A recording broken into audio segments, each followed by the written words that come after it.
Listen, Miss Piggy, I've been thinking about your idea for the musical number, and it's not going to work. You're right. I am? Yeah. I don't think we should do a musical number at all. You don't? No. What we have is too real, too romantic, too racy for Radio City and network TV. Racy? Oh, don't be coy, Bublé. Our love is far too spicy for the season. Kiss moi, you fool!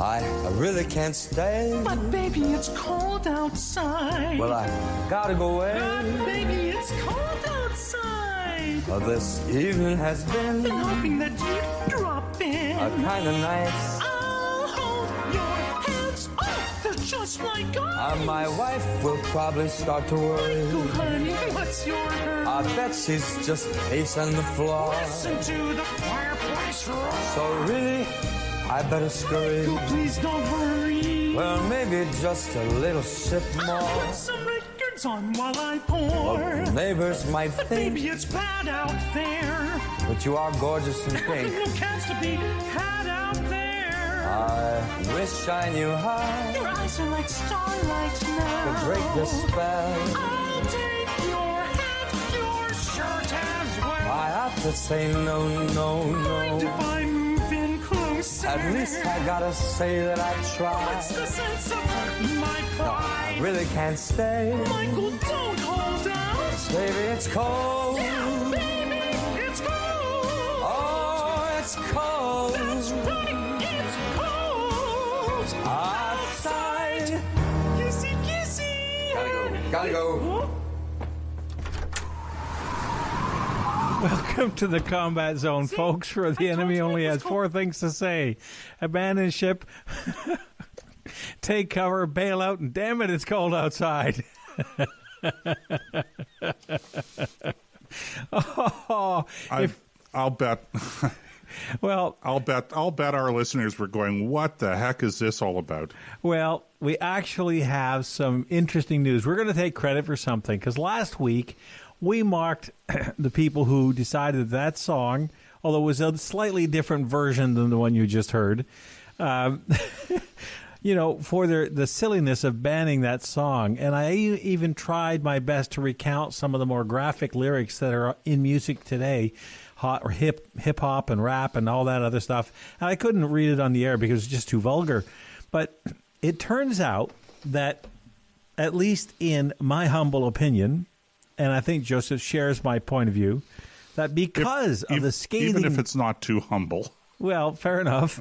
But even it was the scathing rebuttal and rebuke that we gave the radio stations and the broadcasters across this country and across the continent that caused Indeed, CBC, around the world. Around the world.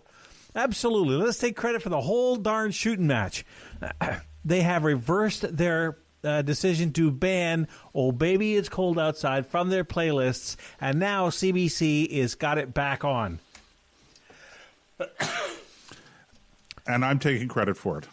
You know what? Nick's taking credit for it. You and I, we both certainly paddle that canoe, and there were a lot of people out there listening who were paddling with us, but obviously the foolishness of banning this song, before this whole hullabaloo, but there were very few people. It didn't even in the downloaded music for Christmas, because it's not even a Christmas song. It's just a winter song. And it's a very lighthearted, flirtatious song. We talked about this last week. But of the top 100, this wasn't in it, of the music downloaded for this particular time of the season.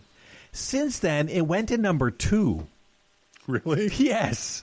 So the point is that if they, this is talk about smart by too smart by half. If the well, let's call them what they are. If the dummies who thought that enforcing a ban on this particular song had thought this through, they would have realized that, nobody knows this song anyway. It's only us that's offended by it. Nobody even cares. If we just let it go, it'll fall off into the mists of time and we'll have forgotten all about it, and it never would have caused the kind of backlash that it caused. But because they decided to make a big deal out of this, it blew up in their faces. And now it went from obscurity to number 2. It's just this is a classic case of, think things through before you decide what course of action you want. And obviously, the people who run the Me Too movement are about as smart as this tabletop, and that ain't that smart. So I don't know, but I think it's important for our listeners to understand that the two characters in that particular song this time were Michael Bublé, international pop jazz singer, yep. Big band type of singer from Canada, from Vancouver, and Miss Piggy. And just to be clear, Michael Bublé is the guy that's trying to get away, and Miss Piggy is the one trying to keep him in the studio. Actually, Michael Bublé's a lounge singer, but yeah. So the question I have, Nick, is now last week we talked about the Me Too movement, right?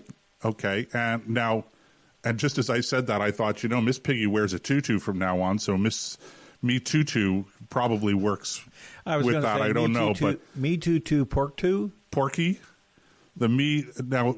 Okay, now you know what's going to happen. Now we're going to get outrageous emails, Nick, from people thinking we're discriminating against pigs.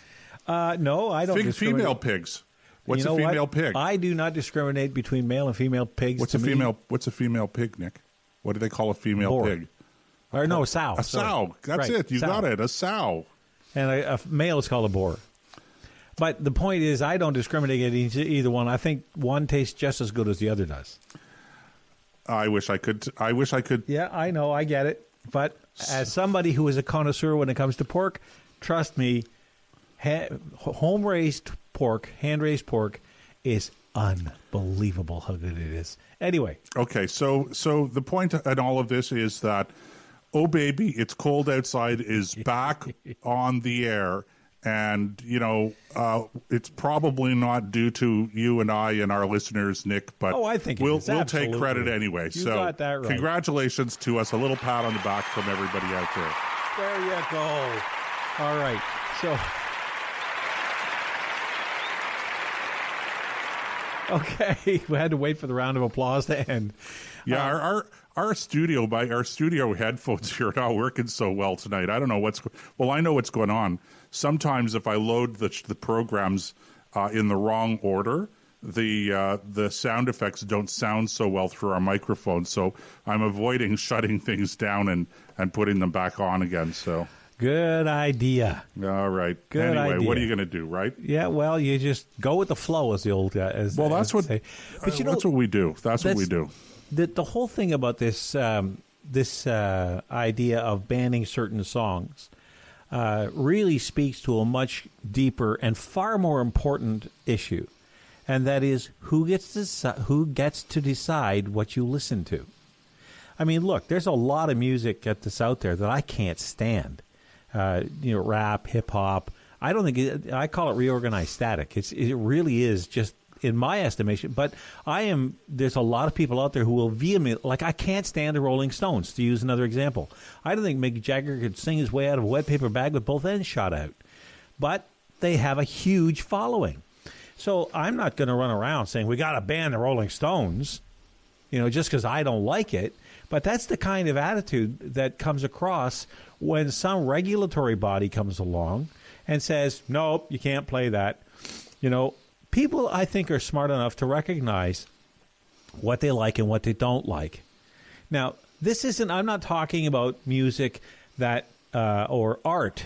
Let's broaden the thing out to art that intentionally provokes people into violence. It's the same thing as inciting a riot. We have laws against that. We have hate speech laws. We have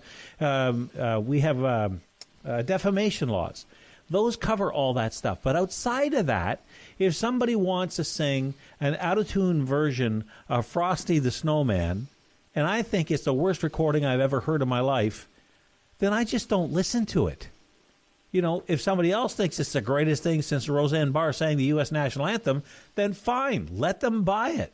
And that's what the market does. It sorts out this kind of stuff. But there's this undercurrent of, because I can't make you stop, I will get my big brother to make you stop. And that is the state.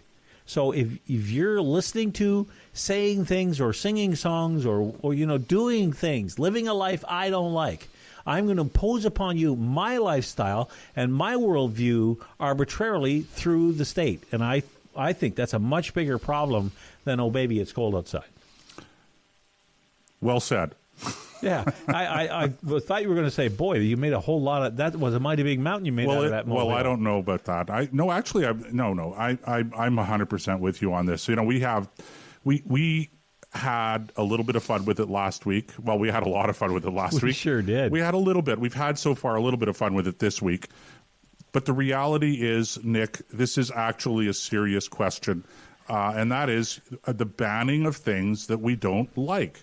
And, you know, the preventing of other people of having the opportunity to enjoy it. And you know what was really, with this baby it's cold outside controversy, what was really offensive about it was that it just assumed that people are too stupid. Yeah. That they're going to watch this particular lighthearted segment, or they're going to hear it on the radio, and all of a sudden they're going to go out and they're going to sexually assault somebody. Well, sexually assault somebody. And of course, the underlying notion here is that it's guys that are going to prevent women from leaving and that. But as we just demonstrated just a few minutes ago, it could also be piggy puppets trying to stop guys from leaving. Well, the one thing we talked about last week, which is worth reminding people, is the clip that we played last week featuring Ricardo Montalban on one I'm side. not sure if it was Ricardo. I didn't look it up, by the way. I am absolutely convinced it's Ricardo Montalban. I'd have to. I have a video of it, but anywhere. I didn't check. I'd know his voice anywhere. It sounded like him, but I'm not sure. That's all I'm saying.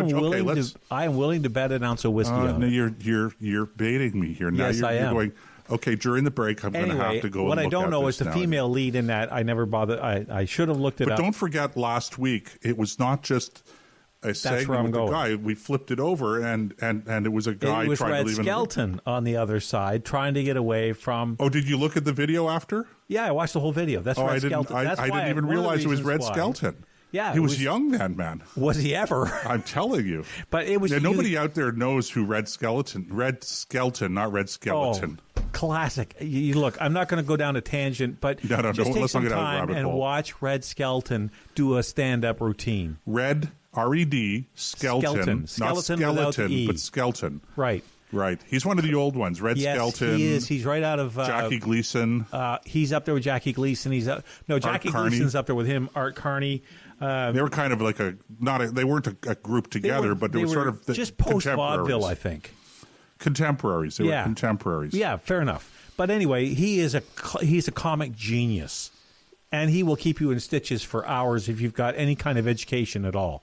One of my favorite jokes is when he's standing on stage in 1989 in Montreal, and he's got like 20,000 people in the auditorium, or however big the auditorium is packed.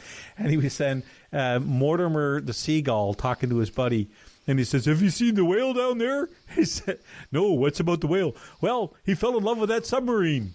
"Fell in love with, how do you know?" He says, "Well, because every time the submarine fires a torpedo, he hands out cigars." Okay, first of all, you sound exactly like Red Skelton sounds in those pieces. Okay, that's like the kind of voice he has, right? Oh, God. But I didn't understand a word that you said there at the end. What happens with the torpedoes? The whale hands out cigars. The whale hands out cigars. Okay, because he thinks the submarine just had a baby. That's clever, Nick. Well, I know you can't take credit for it. It's much better than when Red Skelton does it, believe me. So, anyway, baby, it's cold outside. The return, the reinstatement. That's right. Of baby, it's cold outside. Yes, we are happy campers. It is a little victory we will take full credit for. Okay. Let's see if we can hear that audience in the background. We still can't. It's really strange. I don't know what's going on here. I can hear it. Maybe they just don't think it's all that funny. It could very well be. Yeah, that's true. I don't really know what's going on here, Nick. It's very strange. Oh, man. You know something? It's nice to win one once in a while. Every now and then. That's right. We don't win often, but when we do, we take full credit for it. Absolutely. Our number to call, by the way. Yes, give out the number. Anywhere in North America, toll free, 844-415-2115. That number again, 844-415-2115. Toll-free, anywhere in North America. And, of course, if you want to chat with us, because we have usually a fairly active chat room, just click on the chat bubble in the player, register, or log in if you have to. That's to make sure that you're not a robot, that you're an actual human being, breathing, living with a pulse. And if you're listening to this show, you probably have at least an IQ of 110. At least that high. At least that high. At least that high. Now, of course, an IQ of 100 just means that you're average. That's the IQ of 100 means that you are perfectly average. That's what 100 is. 99 is slightly below average. 101 is slightly above average. Huh. So what happens when you hit 105? Well, then you're slightly higher than average. My son actually took one of these from a real psychologist. Not one of these IQ tests you do online. Not a fake psychologist. Right. Sort of he like, took an actual I'm IQ a psychologist. Test. I play a psychologist on TV. But you know what's serious? Is there such a thing as a real psychologist? I have no. There is such a thing as a real psychologist in terms of having a degree, but really, is there really such a thing? It's easy for me to say that because I studied psychology. I studied psychologists too. Yeah. That was part of my psychology education. If a psychologist needs mental help, does he go see another psychologist? Well, if a psychologist falls in the forest. Good point. But I have a son who went and did one of these real IQ tests, not a fake ones. IQ test, a real one. Okay. He had 138 or 148. 138? Yeah.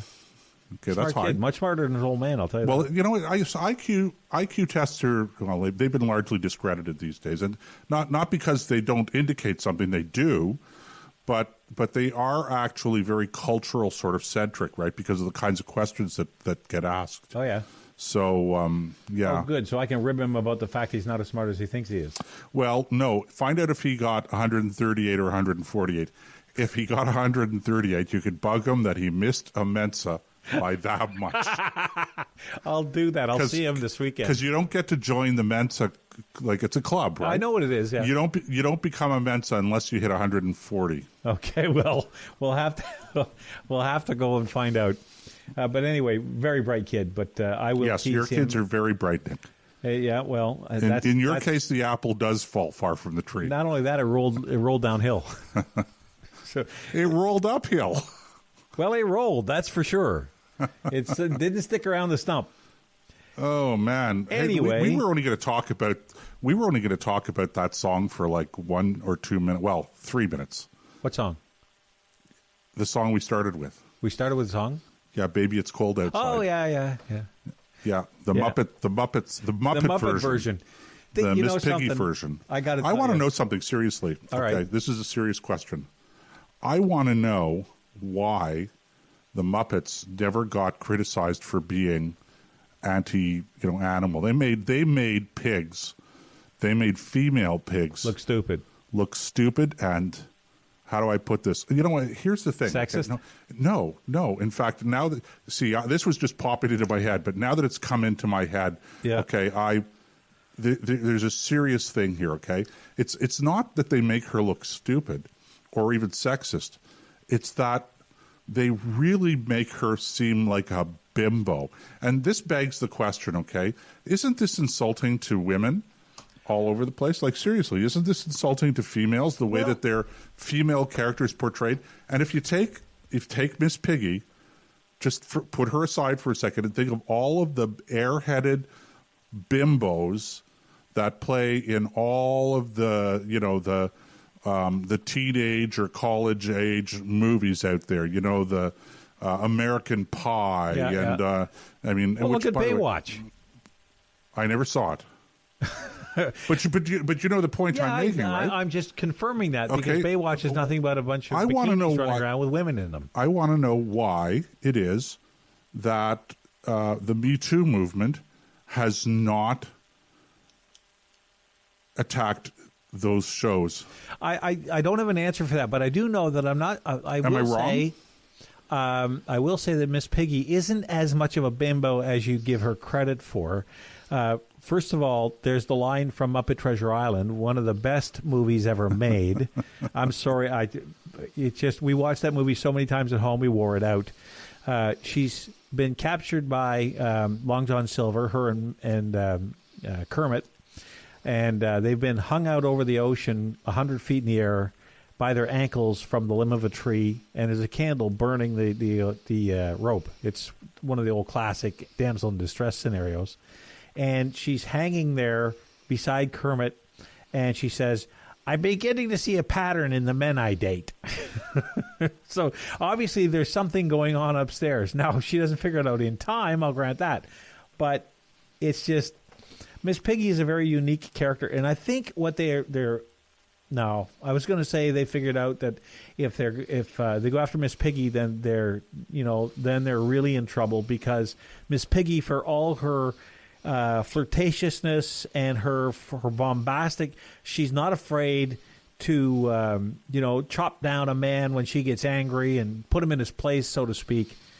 And there would be a tremendous backlash. But the Me Too movement isn't that smart. I just don't think they've got to them yet. You think that's it? And I hope they never do. Well, yeah. But, okay, I just run out of things to say about this. Have you seen Muppet Treasure Island? I missed that one, Nick. Oh, good Lord, man. I'm sorry, guys. I there really, are so many I missed holes it. in this man's culture. We're going to have to... Have you seen Kelly's Heroes? Yes, I've seen Kelly's Heroes a couple of times. Yeah, I've seen it's a humorous movie. It is. It's a parody of war flicks, and I just love it. Right. Clint Eastwood, Telly Savalas, Don Rickles, Donald Rickles, Sutherland. Yeah, dude. And the best Donald line in the Sutherland, movie is when... Make a deal. Make a deal, that's it. What do you mean, make a deal? Make a deal. Maybe the guy's a Republican. Trust me. Hilarious stuff. It's very funny, but, I have to tell you, I really don't get that. Honestly, I don't get that. He's a Nazi. He's a Nazi tank driver. He's with the Panzers. So is the implication that because he's a Nazi, he might be a Republican? There isn't a snowball's chance in a blast furnace he's a Republican. That's what's funny. Okay. Oh, man. Oh, yeah, you're going to make a deal with a Nazi. Yeah, as if he was a reasonable, rational businessman. But in the end, that's exactly what they do. Of course. That's what's funny. That's what's funny. Now, if you just spin that turd around that tank, you can have an equal share. And the next scene is, boom, there go the doors. All right, anyway, there's more serious stuff on the agenda we want to get to tonight. Do you want to start that one now? I don't even know what you're waving at me there, Nick. There, that one. You're assuming I can read your handwriting there from 10 feet away. But just... It's the Omar Khadr stuff. You want to get into it? Let's talk about that in the second segment. Yeah, that's what I thought too. Because there's a lot of I don't want to break that one up with the break. Yeah, that's kind of what my thought was too. Okay, let's see. We did that. Okay, fine. What? The Doug Ford. Okay, yeah, I know what you want to talk about. I don't know anything about this. Where did you hear this? You've heard this on extraterrestrial radio, right? Yeah, I heard Rob Snow mention it this morning on terrestrial radio. Hey, Rob, we're giving you a shout out. Maybe you'll do the same for us. Good luck. Well, he might. Who knows? Now, where did I put it? I put it on Facebook. Okay, no, let's put this aside for a second. What I want to know is what's all this? What is all this talk about the Ford government in Ontario denying those poor little kiddies $7,000 for a Christmas concert or a choir or whatever it is? I mean, where does this story come in from, Nick? Right. I mean, tell me about that. This is the same source. Okay, I was driving around downtown Ottawa today, and my former colleague Rob mentioned that... Well, 2 shout-outs in one show, Rob. I know. You owe us, Rob. Big time. Okay. Anyway, he was mentioning... Okay, here's the... Oh, here it is. Here's the story right here. Okay, you got it. Yeah, I found it. Like magic. Well, that's called scrolling, not magic. NDP wants RCMP to probe allegation Ford's office. Oh, no, that's the camper-type vehicle. Okay, go on. Tell our listeners about this. about the This is campers? not world-shattering stuff, but it's good filler. Yeah, okay. Well, let me deal with the choir first. There was this traditional We're going to run choir out of time. by that put on every year, been going for like 63 years by the public servants in Ottawa. Not in Ottawa, in Toronto. And they would get the kids together and they would have their own, and it cost them about $7,000 a year to pay for the sheet music, provide a little bit of food and, a little bit of transportation, that kind of thing. It wasn't a big deal. They spend more on Staples in Queen's Park than they do on this thing. I mean, $7,000 a year in stationery is not hard to ring up down there. So they were all wound up about this, and the optics of it looked terrible. Because, oh no, Doug Ford, that big meanie, has just killed this, or taken the funding away from this wonderful tradition of having Christmas music in Queen's Park. And it only cost the government $7,000. Now, on one hand, you can say, well, look, we got to cut corners. We don't have the money. And is this a good place to cut it? Well, maybe from a purely fiscal point of view it is, but the optics look terrible. So let me tell you what probably happened with that, Nick, and that is that the government comes in and it's cutting spending in certain areas. It's reducing inefficiency. It's trying to save taxpayers money, and so the minister will go to his senior bureaucrats and say, or her senior bureaucrats, and say, look, give me some programs that we could trim some fat from, etc. And so the public servants come back and say, Minister, we could do this, we could do this. And so the minister says, okay, great. They put it all together. Then they go to the House of Commons, or in this case, the Ontario legislature. They stand up and they say, we are going to cut X percent of spending from such and such a budget. Everybody applauds. Yay, we're taxpayers are saving money. Give ourselves a pat on the back. And then someone leaks to the media something that the minister didn't even know. And that is, well, by cutting this program, you have cut X number of dollars. You have taken food, popsicles, away from the little kiddies. And the minister doesn't know this. And it's very likely that the senior bureaucrats didn't know it either. But this is a common thing when the public service doesn't like the government. This is a common way of getting back at them, okay? What you do is you give the minister the information at a macro level, okay, right, from the 40,000-foot look, okay? And then once the program is pulled or cut back, now you go and you look at the little details that nobody really thinks about in the minister's office because it's too big. And they go, you cut funding to the puppies. Those puppies in the Humane Society kennels are going to starve. They're going to go without a meal at least once every 3 days. And, of course, everybody gets up in arms, etc. And the minister is pulling his hair out and going, unless it's a female minister, in which case she's pulling her hair out. That's what we're planning on doing, is going for a break. So you guys just stay put, and we will be back in a few minutes.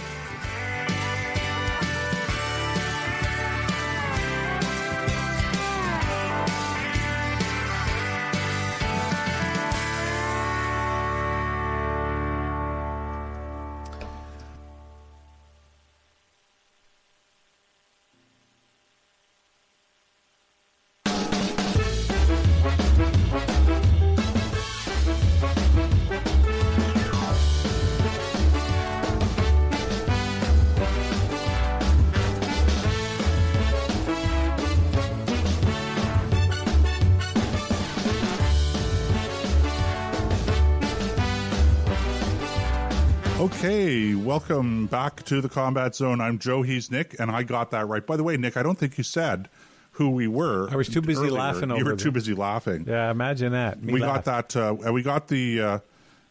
the sound sorted out on our end, and it didn't make any difference to you guys because I'm sure you were hearing everything, but we were having to do everything visually here. It was pretty bad. We're going, okay, when is that song going to finish, right? Okay, we're trying to listen very sort of faintly in the background, but anyway, great. So if you haven't, you probably have to get back into the chat room. You may have to log back in. if you were kicked out when we reset the broadcast studio here that we use, or some of the software in the broadcast studio. So, Nick, it's just a question of doing things, starting everything in the proper order. And as you know, I was experimenting with a few things here beforehand. So, my bad, as usual.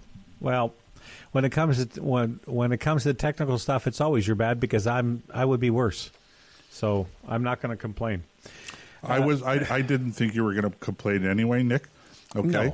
No, my father always used to tell me there's no point complaining, because 50% of the people you tell don't want to hear it, and the other 50% figure you deserve it. Okay, so we're introducing a new segment here tonight. So hang on, guys. We're going right into it now. In Canada's criminal justice system, there are two separate but equally important branches: the police and Crown attorneys who investigate crimes and prosecute offenders, and the judges who let them off the hook. These are their stories. So tonight, in our Law and Disorder segment, we have two stories. By the way, these are serious stories, okay? Even though the introduction is maybe a little bit lighthearted. But the topic that we're touching on in this segment, when we do it, is serious, right, Nick? Yes, and I wanted to make sure people understand that. Yes. It sounds a little bit tongue-in-cheek, and it is, but at the same time, the stories we discuss are not. Now, sometimes it might be a little bit lighter, but not tonight. These are some of the most. These are the people we're going to be talking about in this segment are some of the worst people in the country. And the first one, of course, is Omar Khadr. The man just will not go away. He's never satisfied. I am so sick of looking at his face in the newspapers. I'm so sick of everything about this man. He should have been dropped in a very deep hole with a ham sandwich and left there to rot. I mean, I got no patience for the man. He was, a traitor. He was an enemy combatant. He was a lot of things, but boy, a soldier wasn't one of them. And to find this guy not only not in prison, where he should be for the rest of his natural life, but he's walking around with $10.5 million of our dollars in his pocket, although I'll bet you that's already been sent overseas and who knows where it went. But now he wants the right to go to Saudi Arabia to visit his radical sister and to do the Hajj and do an Islamic pilgrimage. Now, if it was anybody else, I wouldn't care. But he's asking for a reduction in his parole conditions or his release conditions so that he can go to Saudi Arabia and talk to his sister unsupervised. Look, we're lucky. He should consider himself lucky we let him talk to her at all. Never mind unsupervised. There's no sign of repentance in these people. There's no sign of acceptance of responsibility. None of that.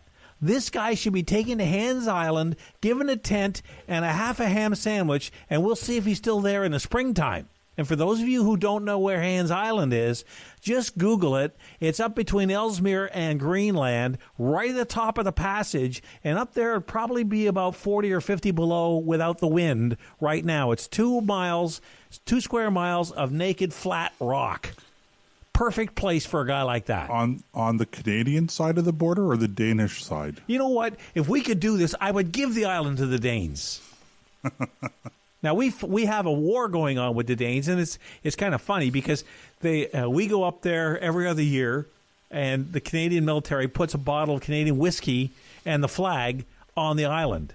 And on the off year, the Danes come over, they take down our flag, put up their flag, and put a bottle of Danish schnapps.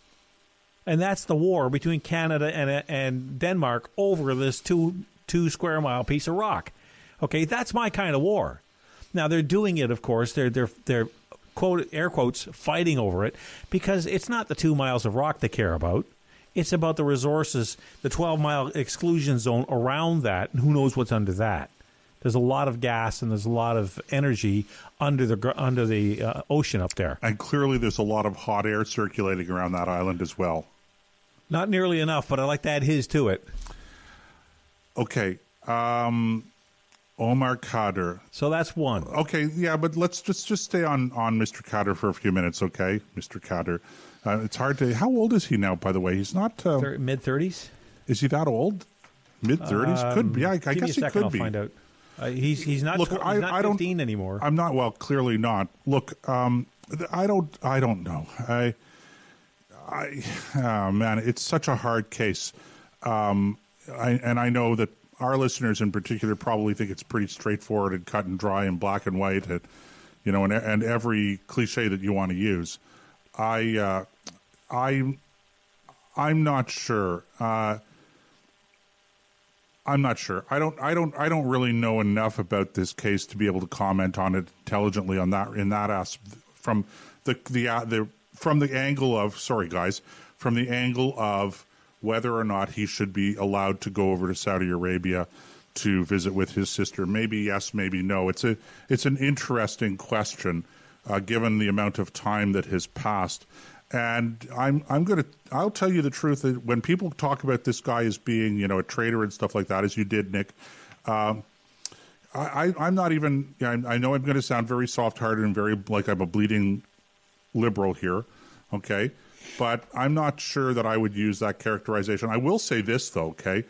One thing I don't have a lot of sympathy for is the idea of expecting our members of our military to distinguish between 16-year-olds and 18-year-olds and 17-year-olds. And I'm going to be honest with you guys, at the risk of provoking a backlash here, I'm even going to go so far as to say, 10, 11, and 12-year-olds. Look, the bottom line is this. I've been in some of these places, Nick, and I'm going to tell you, they don't care about their age on the other side of this combat. So whether he's an enemy combatant or not, whatever his age was, he was fighting on the opposite side, and whatever he got in terms of if he had been shot or he was captured eventually and imprisoned, he got what was coming to him, if not in terms of punishment after the fact, certainly in terms of what happens on the battlefield. Look, you cannot tell your soldiers that you cannot shoot back or capture somebody if they're 15 years old, because you can't distinguish between a 15-year-old, in many cases an 18-year-old, number one. And number two, there's no distinguishing between a 15-year-old with a Kalashnikov and an 18-year-old, okay, or a 12-year-old or a 10-year-old for that matter. I know it sounds terrible, but that's the way the world really is. Well, this is the difference between armchair generalship and on battlefield experience. Like any soldier who's have real combat experience, and you can go all the way back to World War II and talk about the Hitler Youth. These kids were 13 and 14, and the Allied soldiers said they looked like angels, but they fought like devils. And they had to actually, in the fighting, kill some of these kids, because if they didn't, those kids were going to kill them. And at the end of the day, I know you're fighting a war, but you want to go home alive. And you cannot take the risk that says that, you know what, he looks 14, so, even though he's shooting at me, I'm not going to shoot back. I'm sorry, if somebody's leveled a weapon at you, they are trying to kill you. And the only reasonable defense that you have is to kill them first. You're in a combat zone. This is not walking down Main Street, Smallville, Ontario. So, and let me also make this point, Nick, with respect to Omar Khadr, whom everybody says was treated badly. The reality is that if you're a non-combatant, if you're dressed in civilian clothes and you're on a battlefield shooting at our soldiers, the rules of war are very clear in this area. In fact, that is an executable. I'm not sure if that's the right format to use the word, but capital offense? It's a capital offense. And that's not heartless. Let me explain to you why people who engage in combat, who are not officially members of the military, or even if they are official members of the military on the other side, the enemy, to use the term, but they're not wearing uniforms. They're dressed in civilian clothing. The reason why that is taken so seriously, to the point where if you catch them, that is something that they could be executed for under the Geneva Convention. The reason is because if soldiers cannot distinguish between civilians and members of the military, quote unquote combatants, Right. then they're going to be shooting at civilians. The only way to ensure the safety of civilians is to ensure that combatants are all uniformed. So he's quite lucky, and anyone else in that conflict who was caught by our military or anyone on our side that were summarily shot are actually lucky. And in not doing that, okay, that's your phone, by the way, there, Nick, just letting you know. And in not shooting at these people, not shooting these people, in not executing them immediately on the battlefield, in fact, our troops were putting civilians at risk. Yeah, that makes a lot of sense to me because, sometimes as horrible, this is what makes war so ugly. And this is why we should never enter into it lightly. These kind of things are one of the reasons why I fear automation in warfare. Because when you remove the human element from it, then it makes it a lot easier to engage in it. And that's the part that's always worried me. Now, I'm getting a little off track, but so as far as Omar Khadr is concerned, he was never a child soldier anyway, even if they could tell him apart. He didn't fit the Geneva Convention definition of that. But the other thing is that this guy was injured, Khadr was injured, and his life was saved by the very medics of the U.S. military that he was trying to kill. He killed one of them, blinded another, and the other one stepped in and saved this kid's life. So he owes his life to the very military that he was trying to destroy. Yeah, this is an old story, and it's a sad story. And the reality is that Omar Khadr was not a victim. He certainly was not, in my judgment, a victim of the U.S. He was not a victim of the Canadian government, and I still get a little hot under the collar when I think about the fact that we Canadian taxpayers paid him millions of dollars in damages. Was he a victim as a child? You can make the argument, but he certainly wasn't a victim of us. He was a victim of Al-Qaeda. He was a victim of the Taliban. He was a victim of his own family that supported him, brought him over, got him involved in this stuff, turned a blind eye if that's what happened. He was a victim, but he wasn't a victim of ours. We did not victimize him as far as I'm concerned. So, but that's the Omar Khadr story. Let's talk a little bit about Michael Rafferty. Yeah, I was going to go there next anyway. Because Michael Rafferty, for those of you who don't know, Michael Rafferty was convicted of luring, raping, and murdering, along with his wife or girlfriend, I don't even know if they were married, of Victoria Stafford, who was 8 or 9 years old at the time. And this only happened a few years ago, not long ago. He was convicted of murder, put into jail, and now we find that he has been placed in a medium security facility. What do you think of that, Nick? This drives me. Look, I have so much sympathy for the Stafford family. I know as a father with 5 girls of my own, had this happened to us, it would just be unspeakably difficult to deal with. I mean, how do you get past this? Because it never goes away. First, you have the Healing Lodge incident with the female participant in this brutal murder, who's taken to a healing lodge instead of left, in a maximum security prison where she belongs. Because she has to heal from the trauma of her own crime. Yeah, right. That's like the guy who murdered the female cop out in Halifax and then suffered PTSD because of the act. I'm sorry, I got no sympathy for you. It's the same thing for her. And so now... So they drag all those painful memories that the family is trying to learn to deal with, because it never goes away. It never leaves you. And you just learn to cope with it. So they're into that process. And then you have the McClintock story, which is the Healing Lodge story, dragged back into the headlines. You go through the whole thing all over again. And then about a year later, 6 months to a year later, you have this. So that wound has been opened at least 2 times. That's not fair. And I know life's not fair. I'm not saying that anybody can make it fair, but this is something where Corrections Canada doesn't seem to care in the least about the consequences of these kinds of decisions. Do they not know who this guy is? Do they not know what he did? Do they not know about the families? I'm sorry, this stuff makes me so angry, I could just spit nails. The idea that this guy should be anywhere but in a maximum security prison. He is lucky we don't have the chair, because I'd throw the switch myself to get rid of an animal like this. It was just, I'm out of words to describe the outrage. And this is the kind of thing that starts from the top down.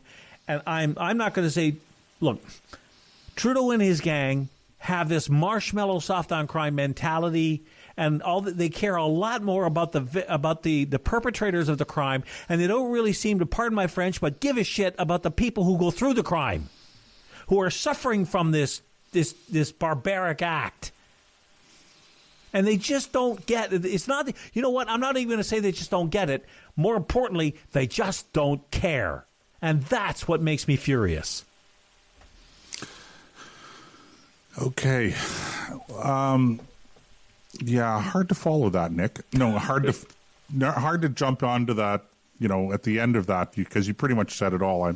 I'm sorry, I'm not trying to make light of it.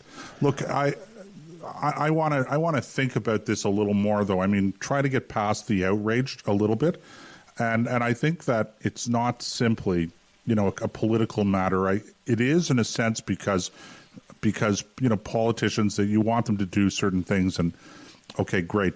But I think that politicians largely follow society, largely, not exclusively, but largely. And so I think that this is symptomatic. What you see at the political level and what you see in terms of policy is largely symptomatic of what's going on, or reflective of what's going on in society. Are you saying symptomatic or systemic? Symptomatic. Okay. I think just clearing up the two words. No, clear it up, absolutely. Seriously, I really believe that we have this, it's not so much soft on crime. That's what it looks like, and it's easy to say that, but it's this mentality that everybody is a victim, including the perpetrators who victimize other people. That if you do something wrong, it's not because you have done something, made a decision to do something for which you ought to be held accountable, but rather it's because you've had something happen in your life, or there's something in your makeup, or there's maybe something in your genes, that when you commit a crime, in essence, you're not really responsible for that crime. You're suffering from some illness, or you're a victim of something somewhere along the way, and so therefore we have this attitude of treating people as opposed to punishing them and holding them accountable when they do things wrong. Well, and I find it it's really quite a childish thing. It's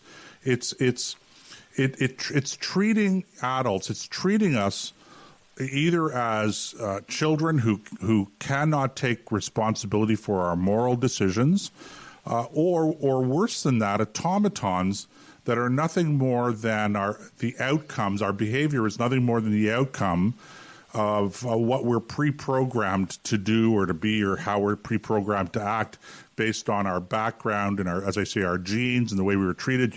Mommy didn't hug me, daddy didn't say he loved me, he raised his voice with me. I mean, there's a case in Ottawa right now with this fellow who's on trial for murdering his two.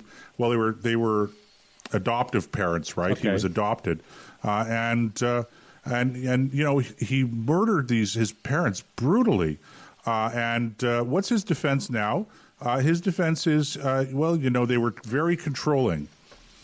They didn't treat me well. They wouldn't let me go and look for a job properly. They told me when my bedtime was. I heard through the grapevine. This kind of thing, Nick. And again, it's this whole notion of I killed them, but I'm not responsible because I'm a victim too. I'm a victim of my own victimization. No, I'm a victim of my own victimizing. There's something really sick about this. The thing that I first of all, we have to change that attitude somehow. We have to get back to the days when, you know what, if you screw up, there's consequences. You cannot blame other people for these kinds of horrific acts. There are certain circumstances where maybe that's true, but the vast majority of the people who commit crimes are first of all legally responsible for those crimes and are not victims. They have victimized somebody else. Or today it's not that so much that they're victims, it's that they're sick. They need treatment. Yeah, well, that has to go too. Jail is treatment these days. Yeah, in my kind of jail would certainly be. Remember Sheriff Arpaio from Arizona? That's treatment. Orange jumpsuits outside in the heat, and when they complained, they said, you guys got nothing to complain about. Our boys are in Iraq, and it's 140 degrees out there, and they're carrying around 70 pounds worth of gear. Shut up. That's my kind of treatment. I know that sounds hard, but damn it, we have to stop coddling people. How are people ever going to accept responsibility if we never make them? If we never say, I'm sorry, you cannot cross that line? Where does it come? As parents, you and I both know that there's a certain point where your children will test you, but you have to put your foot down and say, no, you will not pass. You cannot go beyond this. If you do, there are going to be serious repercussions. Take my car without my knowledge, and you will be in huge trouble. Okay? To somebody younger, stick your hand in the cookie jar, and I catch you, you're going to be in trouble because I said no to you already. This has to be what we get back to, this kind of thing where people are held accountable for the things that they were responsible for. It's not victimhood, it's victimology, which keeps far too many people employed. And we have to find a way to put an end to that. Okay. All right, with that, I think it's time to take a break. I'm telling you, you got me boiling tonight, man. I like the way you just sort of eased into that. Just sort of, okay, now it's time for a break. Okay, guys, we will catch you after this in a couple of minutes. Yeah, I'm going to go back, put my head in a bucket of steam, in a bucket of water, and make some steam. I think you need that. Talk to you later. We'll be right back. Stay right there.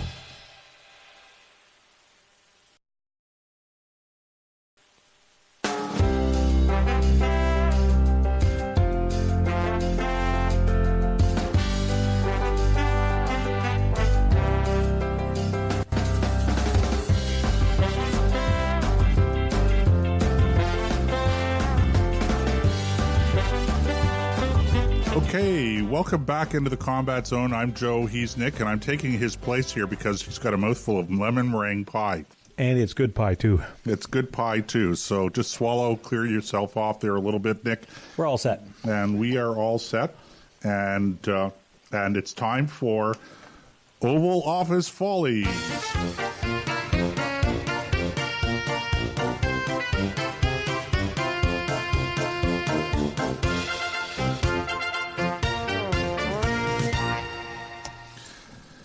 Okay, so sit back, enjoy yourself. We're going to play. This is a long segment. We may interject every now and then. I'm not really sure, but this is an actual recording of a press availability in the Oval Office with President Trump, Nancy Pelosi, Chuck Schumer, and in the background, by the way, is Mike Pence. And I have to tell you that Mike Pence took a drubbing on the late shows yesterday because, you know, he's just sort of sitting there in the background listening and watching and everybody's going, oh, why didn't you say something? Why aren't you doing anything there and that? He really took a drubbing on the late night shows yesterday but I felt kind of sorry for him because it's like he's the only adult in the room. Okay, so pay attention now because it's not just the subject, okay, but it's the fact that they keep going round and round and round. Anyway, we're gonna play this segment for you. It's as I say, it's not a short one. But just relax and this is no, we did not make this up. We did not hire any impersonators. This is a for real press availability. This actually happened. Okay. Shutdown is not worth anything, and that you should not have a Trump shutdown. You have the White House, the Trump shutdown. You have the White House. You have the Senate. You have the House of Representatives. You have the votes. You should pass it right now. No, we don't have the votes, Nancy, because in the Senate we need 60 votes. No, but in the House. And we don't have. You could bring it up right now. Yeah, but I today. can't, excuse me, but I can't get it passed in the House if it's not going to pass in the Senate. I don't want to waste time. Well, the fact is you can get it started that way. The House we can get passed very easily, Okay, and we then do. do it. Then But do the it. problem is the Senate, because we need 10 Democrats to vote, No, and that's they not won't the vote. point, Mr. President. The point is that there are equities to be weighed. And we're here to have a conversation in a Correct. prayerful way, so I don't think we should have a debate in front of the press on this. But the fact is, the House Republicans could bring up this bill, if they had the votes, immediately and set the tone for what you want. If we thought we were going to get it passed in the Senate, Nancy, we would do it immediately. We'd get it passed very easily in the House. No, that's We not would the get it, Nancy, I'd have it passed in 2 seconds. It doesn't matter, though, because we can't get it passed in the Senate because we need 10 Democrat votes. Well, That's the problem. again, let us have our conversation, then That's we can right. meet with the press again. But the fact is that legislating, and which is what we do, Right. you begin, you make your point, you state your case. That's what the House Republicans could do if they had the votes. But there are no votes in the House, a majority of votes, for a wall, no matter where you start. Exactly right. You don't have If I needed the votes for the wall in the House, I would have them in one session. Well, then It would go be do it. done. Go do it. It doesn't help because we need 10 Democrats in No, the don't Senate. put it on the Senate. Put it course. on the negotiation. Okay, let me ask you this, and we're doing this in a very friendly manner. It doesn't help for me to take a vote in the House where Very I will friendly. win easily with the Republicans. Okay, stop the tape for a It minute. doesn't help to take that vote because I'm not going to get. We're stopping for a second. Donald Trump has told Nancy Pelosi, the smartest woman. No, I'm not even going to go there. Don't exaggerate. That's right. She's as dumb as a brick. 3 times. I counted them. 3 times he told her, I can't get this through the Senate because I don't have the Democratic votes. He needs 10 Democratic senators to vote for this. Because he needs 60% of the votes in the Senate. Right. To get this passed. And he's got to get it through So both it doesn't chambers. matter. It doesn't matter whether it passes in the House of Representatives That's or not. the whole point. So why would he waste the time in the House of Representatives if he can't get it through the Senate? And that's the part. He told her that 3 separate times. So far. That's to this point. To this point. And he's just like, it's like pounding your head off a wall.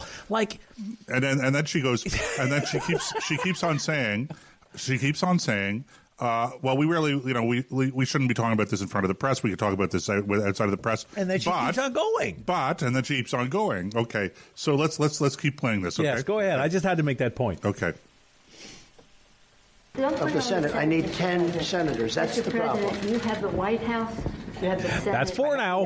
The White House is done, and the House would give me the vote if I wanted it, but I can't because Well, I you need, can't. Nancy, I need You 10 can't. votes from Chuck. All right, let me say something here. Let me just say one thing. Okay, that was 5. After, you do not have the votes in the House. Nancy, I do. And we need Well, border let's take the security. vote, we'll find out. Nancy, we need border security. It's very simple. Of course we do. We need border security. do. People are pouring into our country, including terrorists.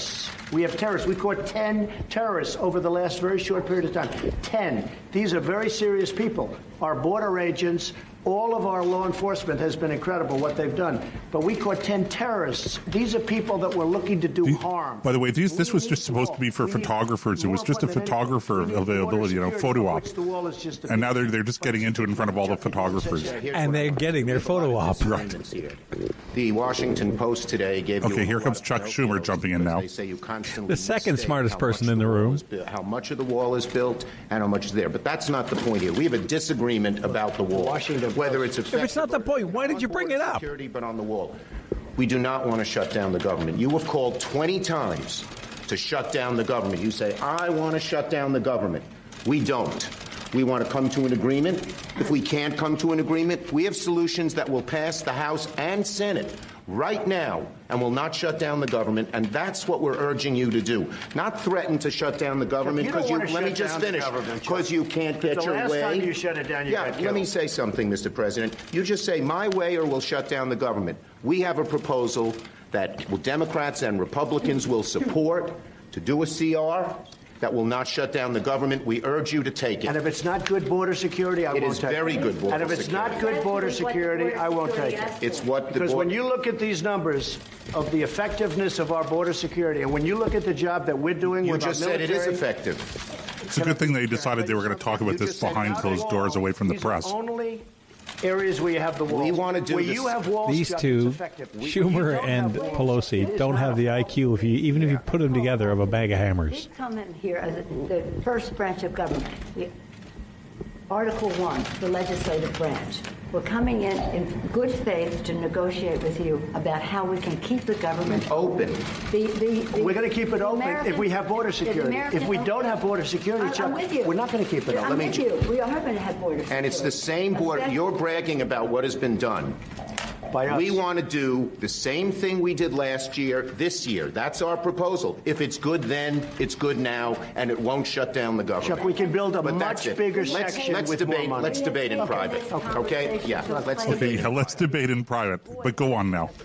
It's a little late. We need border security. I think we all agree that we need border security. Yes, Is that we right? do. Good. We do. See? We get along. Thank you, everybody. Mr. President, you say border security and the wall. Can you have border security without the wall? You need the wall. The wall is a part of border security. Okay, now the reporters are getting into it. We need border security. The wall is a part of border security. You can't have very good border security without the wall. That's simply not true. Just that is a political promise.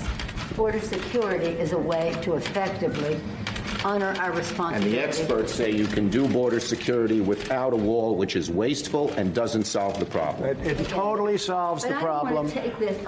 And it's very important. This has spiraled downward when we came at a place to say, how do we meet the needs of American people who have needs? The economy has, people are losing their jobs. The market's in a mood. Our members are already. Well, we have the lowest unemployment that we've had in 50 years. The markets are in a mood? The Republican Party are losing their offices now because of the transition. People are not. The morale And we've gained in the Senate. Nancy, we've gained in the Senate. Excuse me, did we win the Senate? We won the Senate.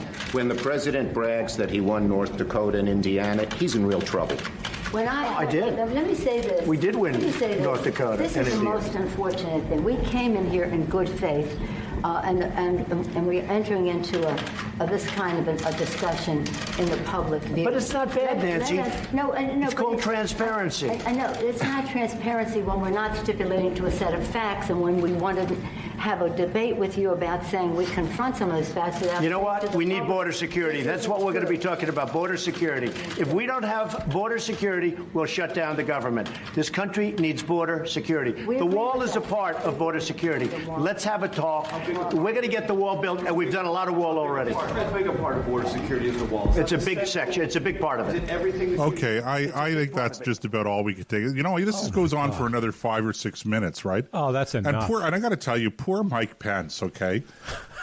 He's just sort of sitting in the background, and, you know, he's just looking from one person to another.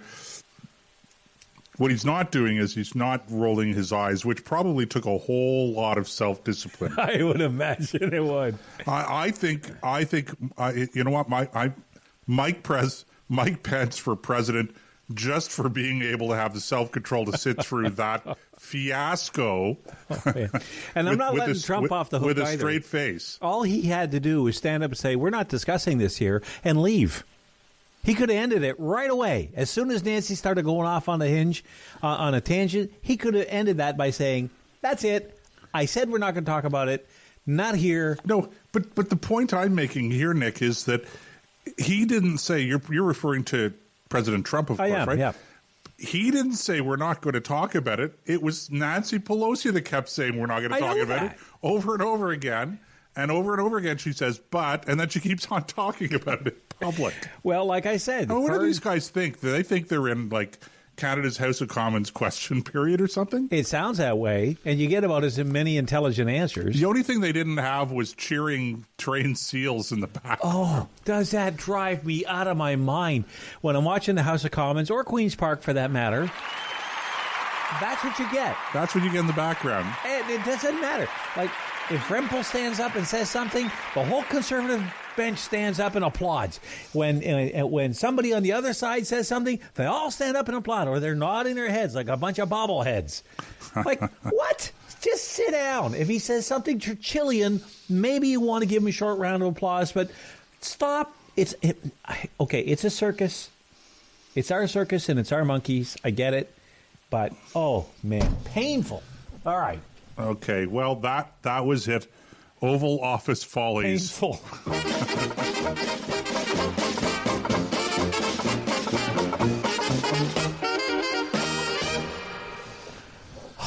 You know, in a way, we almost thought we thought we were going to be able to drag that out for like a whole segment, but it was just too. It's just too painful. Oh God, it's.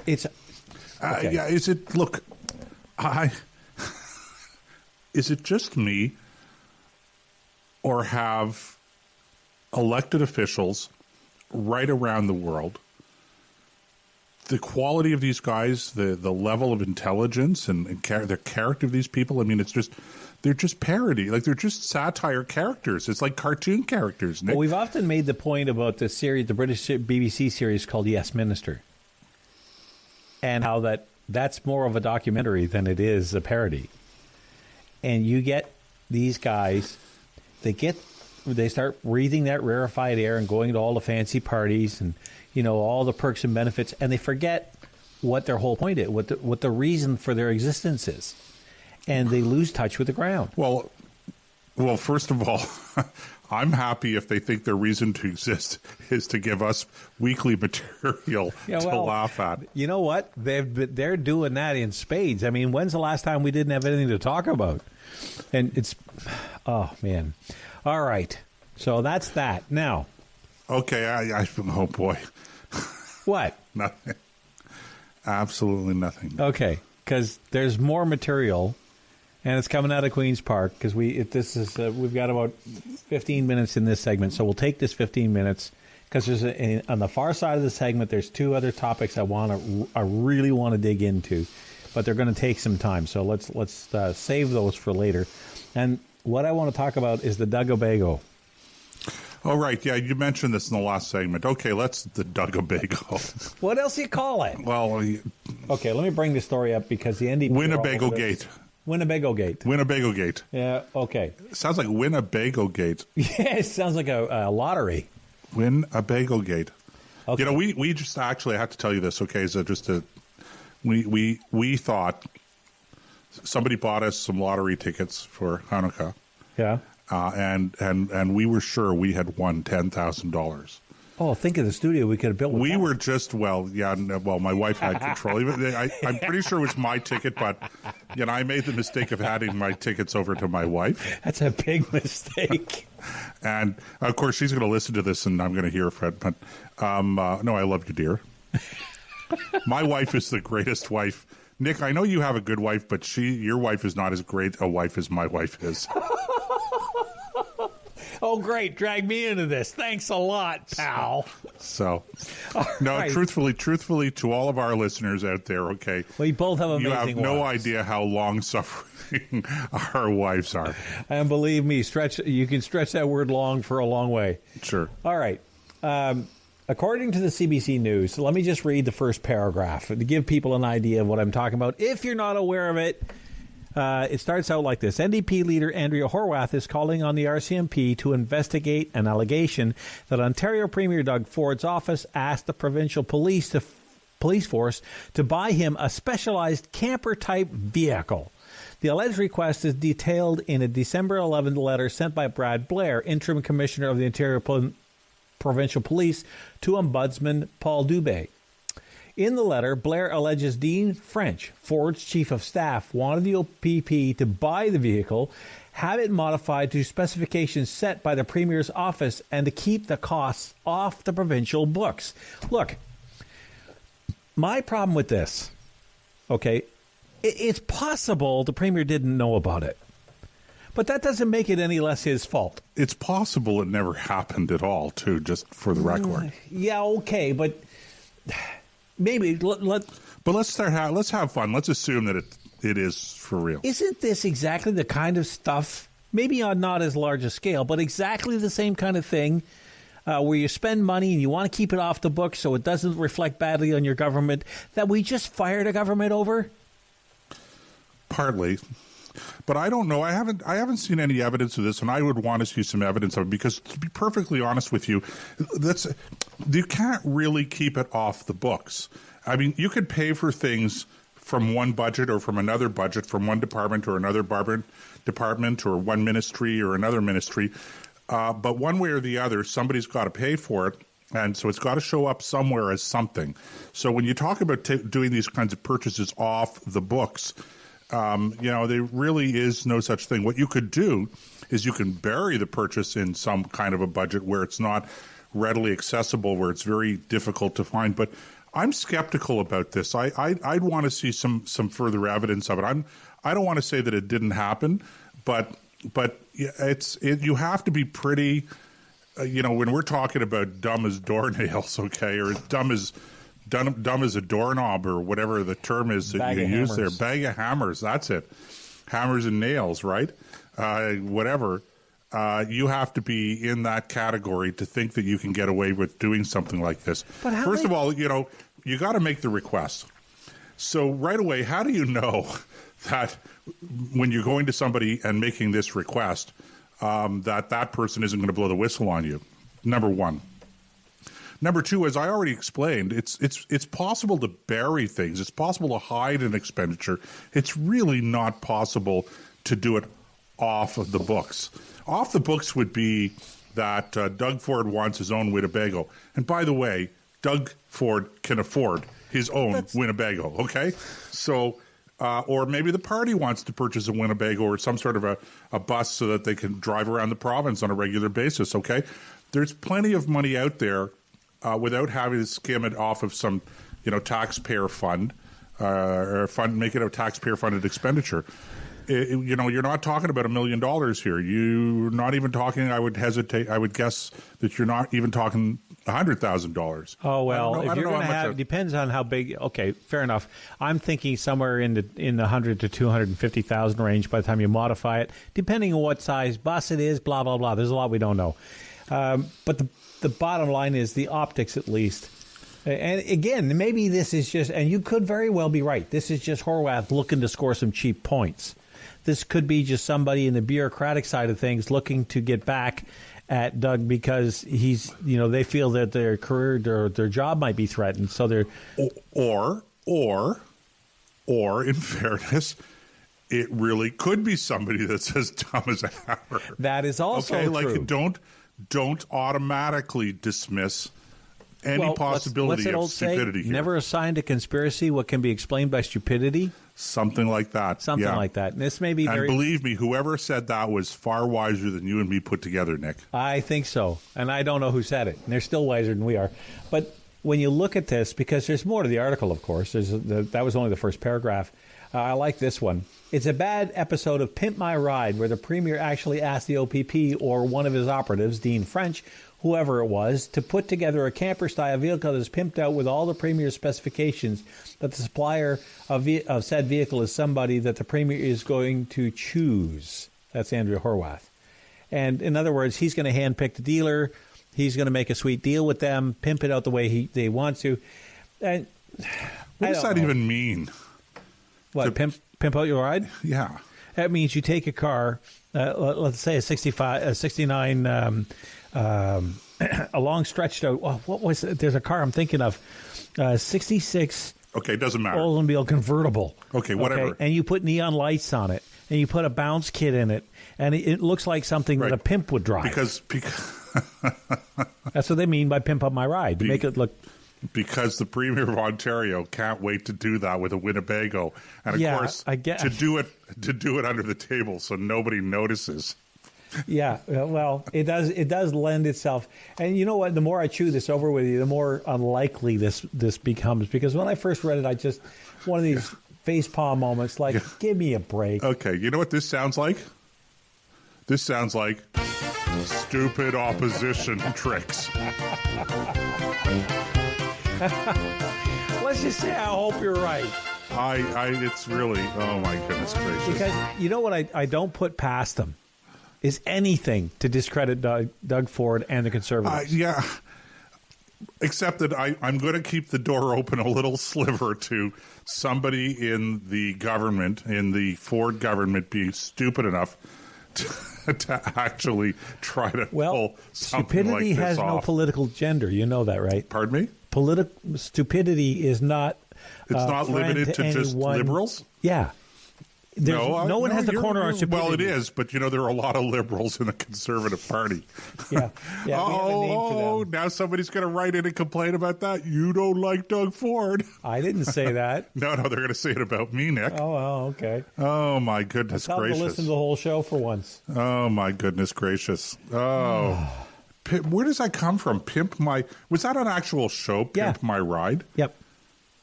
Are we hard up for subjects? And when I talk about how I like Get Smart, people make fun of me. I know. No, what we like. I like Get Smart, and they go, Get Smart, that's for stupid people. I watch Pimp My Ride. Well, I'm just looking it up here. Pimp My Ride, Wikipedia. Here it is. Oh, he's looking it up. Okay, it's a real show. It ran on MTV for 6 seasons from 2004 to 2007. Oh, my goodness gracious. God. And they would take cars and just completely redo them with Recaro racing seats and slicks and fancy mags and high-performance motors and just... And lots of bling? Lots of...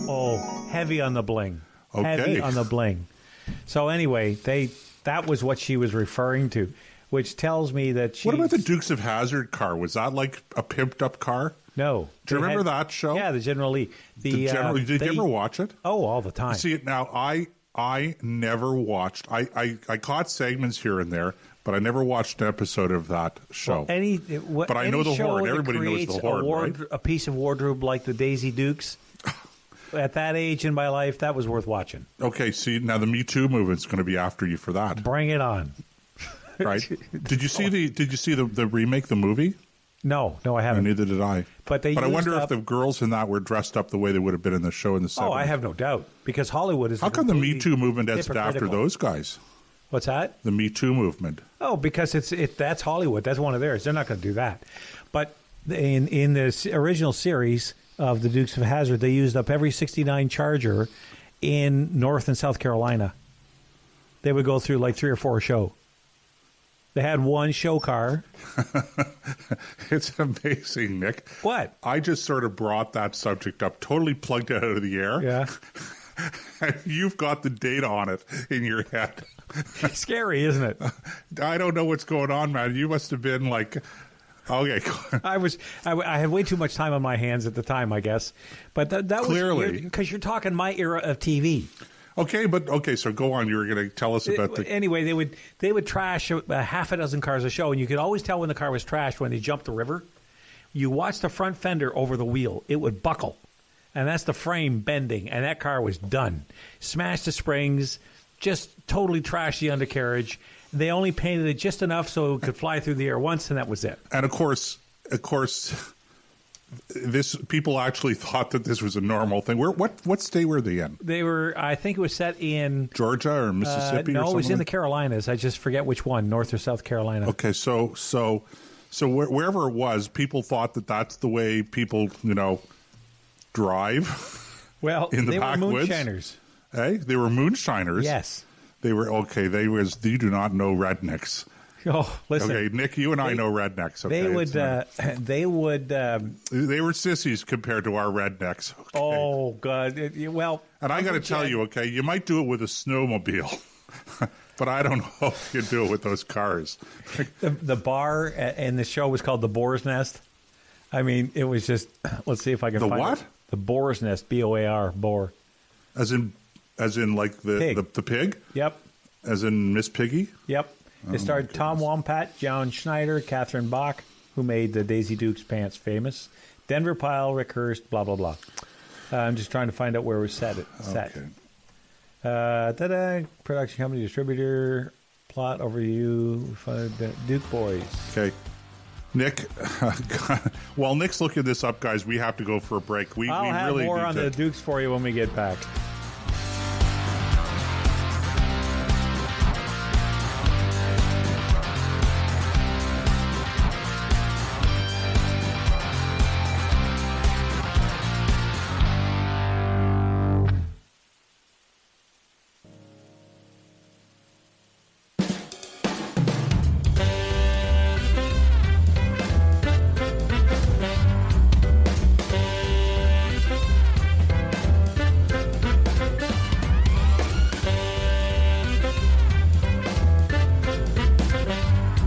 Welcome back to the Combat Zone, folks. I'm Nick, he's Joe, and it's we've been having a lot of fun. Before we have Russ on the line, we'll bring Russ on here in just a second. But Dukes of Hazzard was shot in northern Georgia, and what else was I said I was going to find out for them? I don't remember. They went through 300 cars in 7 years. Okay, I don't remember you saying you were going to look into that, but yeah, we talked about that. 300 cars. Yep, 300 cars. They were smoking a lot back then. A little bit of that cannabis. They used the moonshine as Mexican fuel. gold. That's how they got the moonshine past the revenuers, so they used to run the car on it. I don't know what to say. Anyway. Russ, can you hear us? Well, I think we have a serious failure to communicate. Oh? Because you were on. I'm referencing another. Yeah, I'm referencing the sheriff. You know. Yeah. Not the Dukes of Hazzard, but the late great Burt. Oh, you're Burt Reynolds. Burt Reynolds and Smokey and the Bandit. Yeah. Oh, but he was Jackie Gleason was the sheriff in that one. Oh man, that was one of his. I'll bet you that had to be one of his favorite movies. Was there anything left of the car by the time he was done with it? I couldn't possibly speculate. Oh man, that was a lot of fun. The original, that's not one they made more than one of, was it? Well, they made a couple of sequels. Yeah, well, there were a couple. I can't remember whether Jackie Gleason was in the sequels or not, but he was great. Oh yeah, the things he would call his son, you can't even repeat on air. Anyway, welcome to the Combat Zone. Cannabis. You're smoking. Don't smoke there, Russ. No smoking. Yeah, that's not happening. No, I didn't think so. But I noticed that Mississauga City Council voted against authorizing bricks and mortar outlets for cannabis in the city of Mississauga. Really? So retail cannabis stores? Right. Every municipality, my understanding is every municipality in Ontario has the opportunity to say yes or no for at least the next 2 years to whether or not they'll allow bricks and mortar stores, bricks and mortar retail of cannabis within their municipal limits.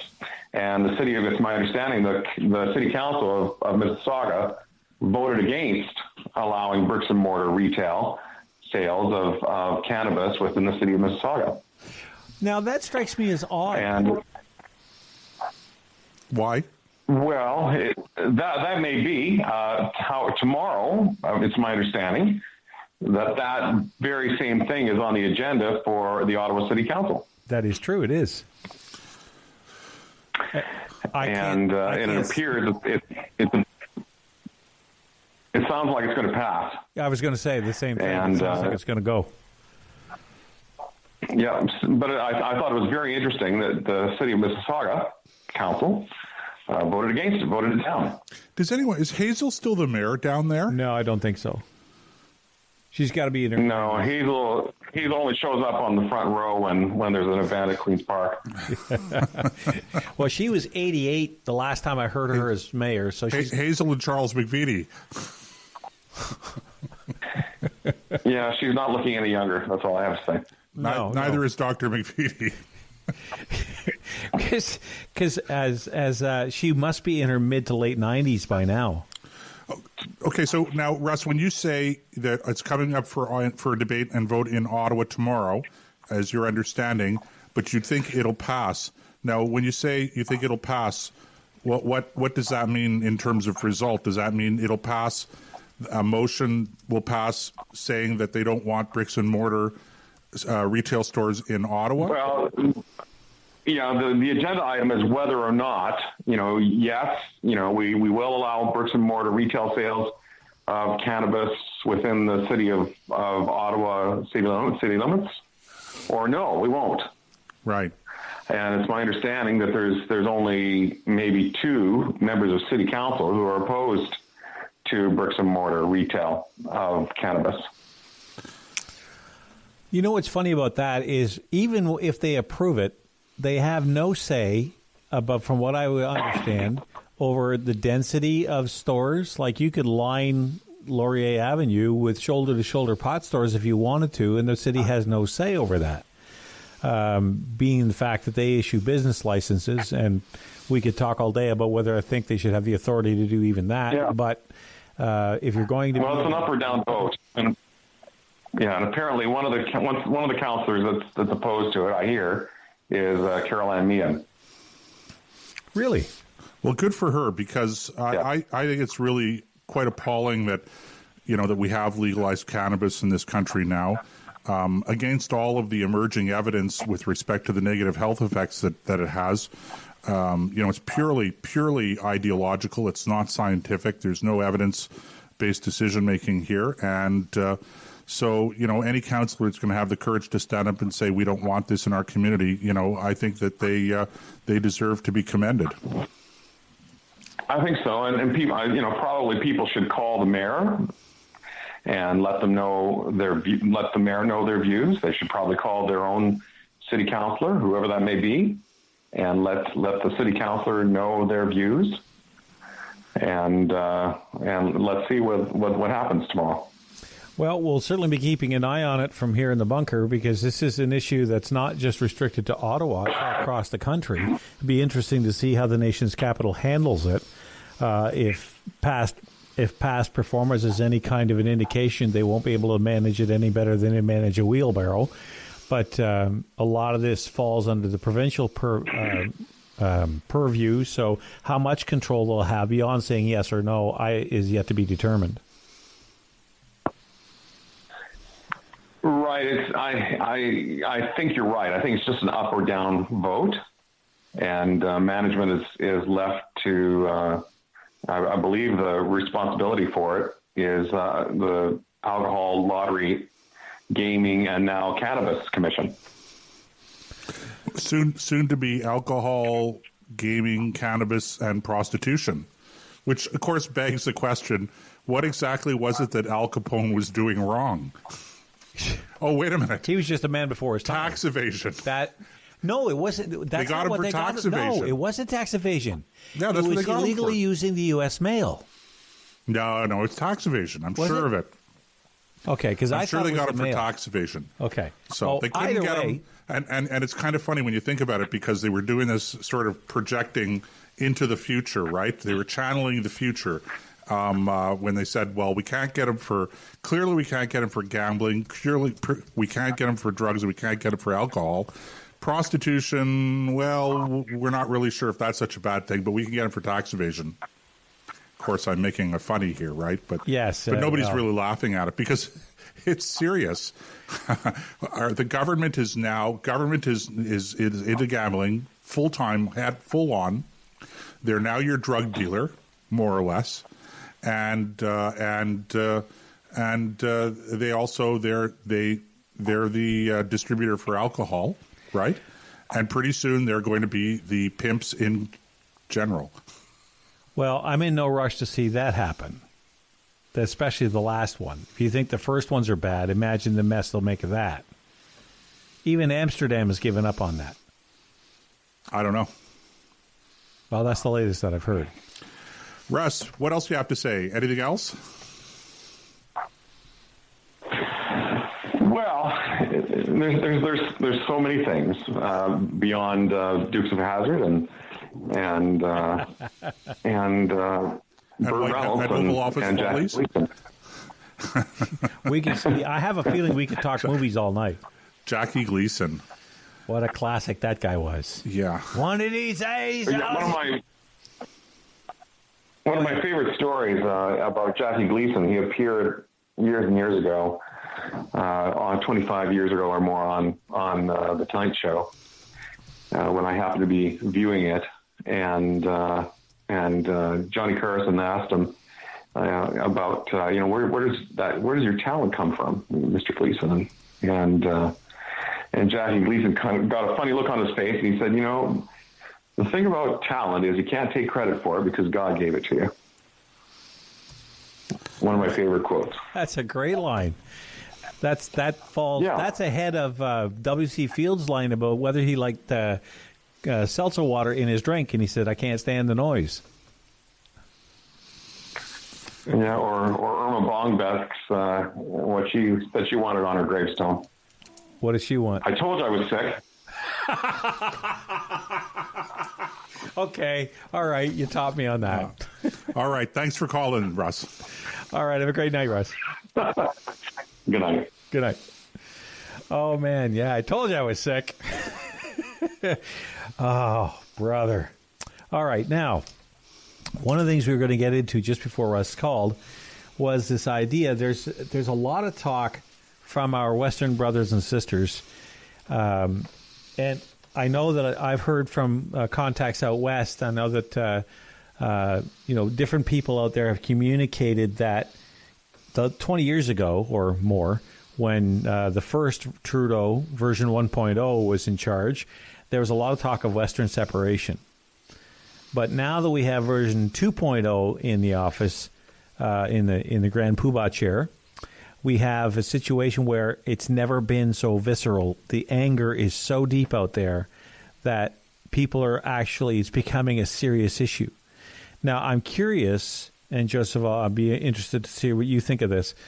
I am far more worried about Alberta separating than I ever would be about Quebec. And the reason is simple. Quebec needs us. Alberta doesn't. And that's the thing, that because if you take away the restrictions that Ottawa places on Alberta, if you just remove them and let them set up their own republic or become the 51st state, then all of a sudden their economy would just explode, because all those regulations and things that throttle what they're trying to do, like canceling pipelines that they desperately need to get oil to market, et cetera, they would just explode. And I think they know that. So the tie that keeps them in the country is being frayed rapidly by this particular government. And it has the fact that Alberta has always been ignored. Well, I won't say always, but for the most part of its history within Canada has gotten the short end of the stick. It's like Newfoundland, only on the other side of the country. Ask yourself what those two provinces have ever gotten from Confederation, and you're going to come up with a mighty short list. I still don't believe it. Yeah, this sovereignty association stuff that they used to talk about in Quebec it was sophistry, and I just don't think that I don't think that it's a serious movement. You're going to have people who are going to talk about separation. You're going to have people talking about quitting Canada and joining the United States. That's a much bigger project than people think it is. You don't just vote and off you go. Okay, yeah, we're now joining the Americans. I mean, there's a whole process, and frankly, there's a whole process here in Canada as well. It's not really that simple to do procedurally, and maybe I sound silly talking about procedure and process, but I don't think you can ignore those things, and ultimately, that's really where the rubber meets the road. Look, the far simpler thing to do here is to have a change in government. But having a change in government is not going to be enough. Having a change in government, that is to say, the elected government, whatever party happens to be in government federally at the time and provincially, I think that will make a difference. But the problems that you have in Alberta are they're not just the elected government. There's also a question of, what are the policies? And I'm going to go to this as an example. Jason Kenney, whether he's doing it for strategic reasons or not, who's the head of the Conservative Party in Alberta, talking about how it's irrefutable, incontrovertible, proven that man has an effect on climate change. Ergo, we have to have a policy with respect to fighting climate change. We have to figure out what we're going to do about carbon. And federally, the Conservative Party still talks about carbon pricing. We're not going to put a tax on carbon. We're just going to put regulations on the use of carbon that's going to affect the price. I mean, I don't even know how it works, but it all comes down to this, Nick, okay? You need more than just a simple change in government. You need a change in attitude. You need a change. And when I'm saying attitude, I'm not just talking at the political level. I'm talking about right drilled down deep into society, into government, the public service, etc. And I don't think that's going to happen very easily. So a lot of the problems that exist now, they'll get better with the change in government. They're not going to go away entirely. A lot of the problems that we see with the government or with policy in terms of the pipeline, et cetera, are not simply government, but they're the courts. Big problem. And these things don't just go away because you separate. Let's take the pipeline, for example, okay? The pipeline was not, the Trans-Canada Pipeline was not a pipeline going from northern Alberta down into the United States. No. It was going across British Columbia. Right. And that problem isn't going to go away if Alberta separates. So you still have the question of Alberta being, just to use oil as an example, you're still going to have the problem of Alberta being a landlocked That's true. entity. But let me bounce this off you. So Alberta, now, look, in most places in the world, for Alberta to do to separate would cause a civil war. Now, I'm not suggesting for a second that that's going to happen here, because that's just not in our nature. In Canada, we debate things to death. We don't fight over them. So let's say, for the sake of this discussion, Alberta does cut the ties and goes its own way. So they have a company come in and say, okay, things are different now. We have a different playing field, a different government, a different mindset. We want to build a pipeline to get oil from Alberta to southern refineries in the United States to get your fuel, get your oil to market, so you don't have to pay this deep discount because you're using rail cars, and you can make sure you don't have the big glut that they have now. So the Alberta government says, okay, we're going to do that. Are you telling me then that the courts would have to would put a stop to that? Well, they could. Obviously, if Alberta was independent, then it wouldn't be, a federal court. It wouldn't be. It'd be the highest court in Alberta, right? But the courts in Alberta have just as much difficulty today with their somewhat anti-business, somewhat with their somewhat liberal approach to things, and it's the problems in Alberta are endemic. They're not something that simply can be cured by Alberta becoming independent. And so, but I don't believe that there's a real movement for independence in Alberta. I've heard people talk about it.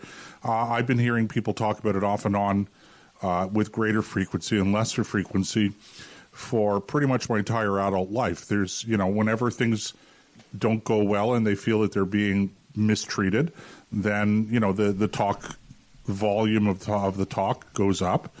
When they think that they have more control over the national agenda, the volume of the talk goes down there. So people are going to be dissatisfied. But separation and becoming an independent republic or becoming part of the United States is, it's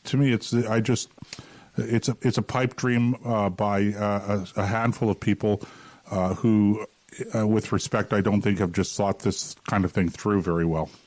Well, I want to. By the way, I would say the same thing about Quebec. Well, different issues in certain ways, but in other ways, not so different.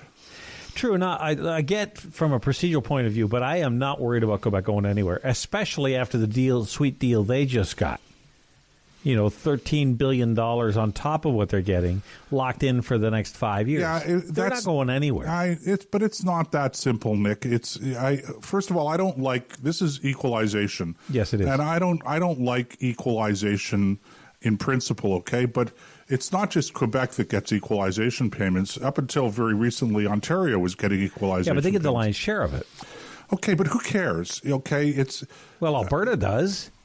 Well, but this is the same argument. They're going to go, well, Alberta's paying for Quebec. Not really. It's not that simple.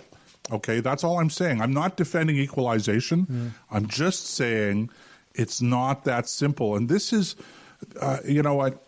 this is a problem with politics today, okay, is that people take the little snippets and then they say that this is a big general problem, and they don't understand that you're really drilling down in the minutia of stuff. And I know people are going to go, wow, $13 billion is not minutia.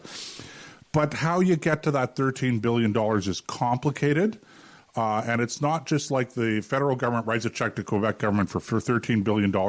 And it's not just Quebec. And when you say Quebec gets the lion's share, what does that even mean? You have to look at things on a per capita basis, okay? Does Quebec get more than Prince Edward Island gets? I don't even know if Prince Edward Island gets an equalization payment. They get $439 million this year, I think. Okay, but look at the population difference, okay? So I'm not defending the policy. I'm not defending the decisions. I'm not defending how we got here.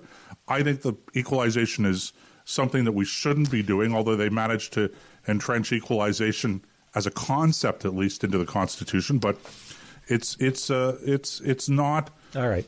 I hear what you're saying. I'm looking at the clock. Let me just say this. The average Joe in the street does not care about the minutia.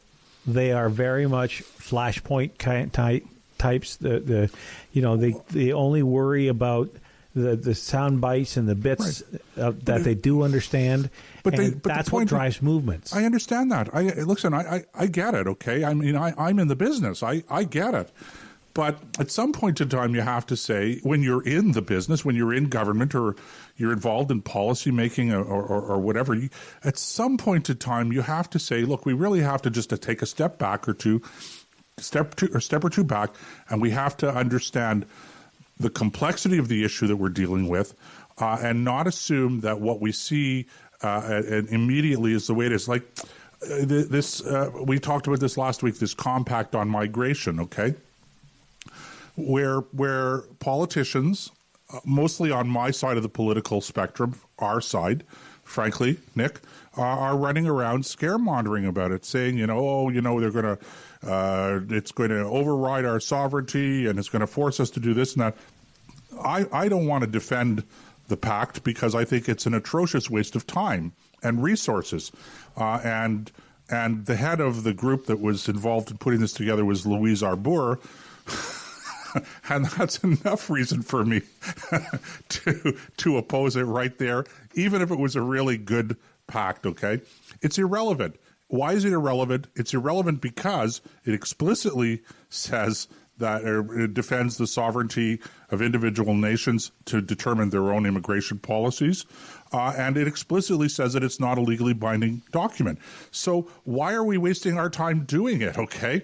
So I would never sign on to it. But instead of making that argument, which I think is a perfectly reasonable argument to make, okay, some of our friends, many of our friends on our side of the political spectrum are running around talking about how we're going to be flooded by immigrants, that we're no longer going to have control over our immigration, and that categorically is false. So why do we even have to make it up? I don't get it.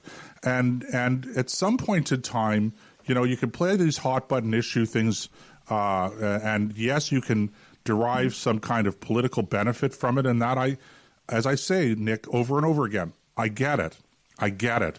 But at some point in time, people wake up and they go, okay, that's not true and that's not right and that doesn't make sense. And you leave yourself open to those kinds of attacks.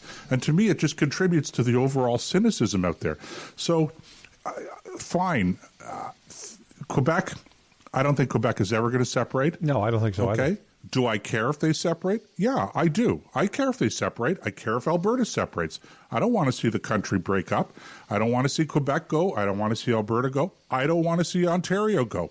But I don't believe it's ever going to happen. You're going to have people who are going to complain, and they're always going to be the minority, a very small minority, and that's just the way I see it.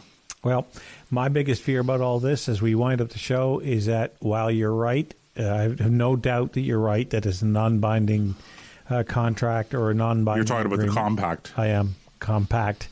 That this present government will treat it as if it is the law, and they will not, they could do that, but they don't need a compact to do it. So, but that's not the point. They will do it under the auspices of the United Nations and claim that it's a treaty we have to live up to, and blah blah blah, and just. It's why that was one of the first things I looked at and I said, it doesn't matter whether it gives us the right to exercise our own sovereignty. This government will not do that. That's what I'm afraid of. In a nutshell, that's it. The one thing we didn't get to tonight, and I want to get to, I'm going to promise I'm going to do my best to bring this back, is if you drive an electric car. Oh, yeah, man, we didn't get to talk about that. No, we didn't. But I'm sorry to say that. We will cover this one next week.